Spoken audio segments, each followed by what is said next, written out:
आलसी लड़की और मेहनती लड़की हम शहर में एक छोटे से घर में रह रहे हैं।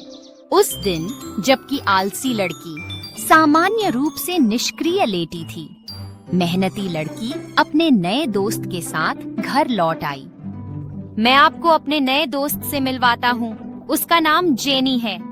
जैसे ही आलसी लड़की ने जेनी की खूबसूरती देखी, वह उससे बहुत जलन करने लगी। और फिर जब उसकी बहन ने उससे अपने नए दोस्त के लिए एक कपकेक बनाने को कहा, तो आलसी लड़की बहुत गुस्से में आ गई।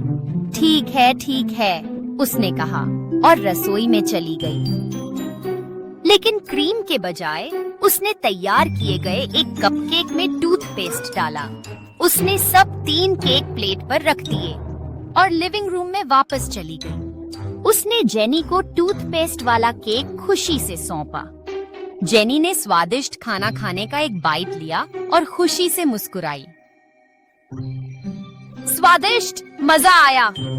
आलसी लड़की इससे बहुत हैरान हुई और जब उसकी बहन ने भी आनंद से उसका केक खाया, उसने सोचा, मुझे नहीं लगता कि मैंने इसे मिलाया है, और उसने आखिरी केक को एक निगले में अपने मुंह में डाल दिया। यक! लेकिन वह केक को टूथपेस्ट के साथ अपने साथ ले गया। आलसी लड़की केक मिलाने पर गुस्से में चिल्लाने ही थी, लेकिन फिर उसकी बहन ने अचानक कहा, चलो मेकअप पार्टी करते हैं, और जेनी को उसके कमरे में ले गई। उन्हें मजे करते देखकर आलसी लड़की रसोई की ओर दौड़ी और आटे का एक मुट्ठी लिया। जब लड़कियां मेकअप कर रही थीं और गा रही थीं, उसने आटे का कुछ हिस्सा जेनी के पाउडर में मिला दिया। जैसे ही जेनी अपने चेहरे पर आटा लगाने वाली थी, आलसी लड़की ठोकर खाकर जोर से जमीन पर गिर गई। उसके हाथों में आटा उसके पूरे चेहरे पर फैल गया। ओह! लड़कियों ने इस चूक पर लगातार हंसी उड़ाई, जिसे वे मजाक समझती थीं। बेड़ी लड़की नहीं जानती थी कि क्या करे। वह जेननी से ईर्ष्या करती थी, जिसे प्यार करती थी और बदला नहीं लेना चाहती थी। अचानक उसने मुड़कर कहा, ओह, देखो जेन्नी, तुम्हें आज रात हमारे साथ रहना चाहिए। हम पजामा पार्टी कर सकते हैं। और जेन्नी ने स्वीकार किया।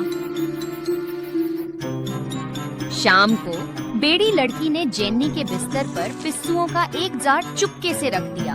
सब कुछ अनजान जेननी बेड़ी लड़की के बिस्तर पर लेटी।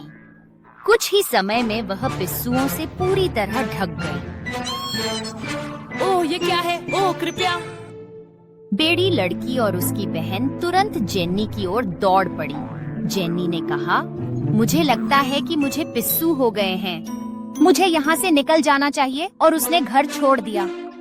हा, तुमने कर दिखाया। तुम सच में मेरी दोस्त से ईर्ष्या करती हो। तुम्हारा किया हुआ यह बहुत बुरा है। जबकि मेहनती लड़की अपने नए दोस्त के पीछे गई, आलसी लड़की घर पर पूरी तरह अकेली रह गई। वह पूरी रात एक बूंद सो नहीं सकी। वह डर में बैठी रही और सुबह तक अपनी बहन का इंतजार किया।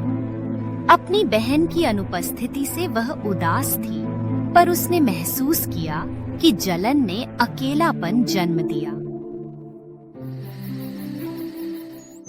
तो अगले सुबह उठते ही उसने दोनों से दिल से माफी मांगी और फिर कभी जलन नहीं करने लगी। और इसी तरह उनकी जेनी के साथ हमेशा की दोस्ती शुरू हुई। आगे सेवा माँ।